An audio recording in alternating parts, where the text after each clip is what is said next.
ଖାଇବାକୁ ଦେଇଦେବି। ଏତିକିରେ ତମର କେଡ଼େ କଞ୍ଜୁସ ଲୋକ ଆ ତମର ଲାଜ ଲାଗୁନି? ତମର ଗୋଟେ ଏତେ ଲୋକ ଆସିବେ ଖାଇବାକୁ, ତମେ ମାତ୍ର 5ଟା ଜିନିଷ ଦେଇଛ। ମୁଁ ଏଇଥିରେ କଣ 5ଟା ଜିନିଷ? ସେଇଥିରେ ବୁଦ୍ଧି ତ ଟିକେ ନାହିଁ। ସେଇଥିରେ ପକେଇଦବ ଯୋଡ଼ିଏ ହରଡ଼ ଡାଲି 4-5ଟା, ମୁଗ ଡାଲି 4-5ଟା ଫାଳ ଯାଇ ପକେଇଦବ, ପାଣି 3-4 ବାଲ୍ଟି ଢାଳିଦବ, ହେଇଗଲା। ହଁ ତା ମତେ କହିବା ଆଉ ତ କରି ମସଲାକୁ ଛାଡ଼ିଦବ, ତମେ ନିଜ ହେଇଗଲା। ସଦ୍ୟରେ ଯାଅ ରାନ୍ଧିବ। ଏଇଠି ବସନି ଏସି ଲଗେଇ, ଗେଷ୍ଟ ଆସିଲେଣି, ଗଲ ଘରକୁ। ଆସିନି ହେଲା ତମକୁ କହିଲି 2 ବାଲ୍ଟି ପାଣି ଢାଳିଦବ। ହଁ ତମେ ଯା 2 ବାଲ୍ଟି ପାଣି ଢାଳ କି 2 ଟାଙ୍କି ପାଣି ଢାଳ।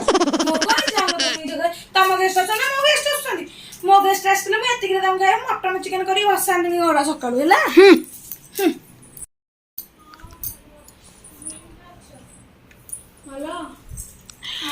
କାହା ସାଙ୍ଗରେ ଗୋଟେ କଥା ହଉଛନ୍ତି।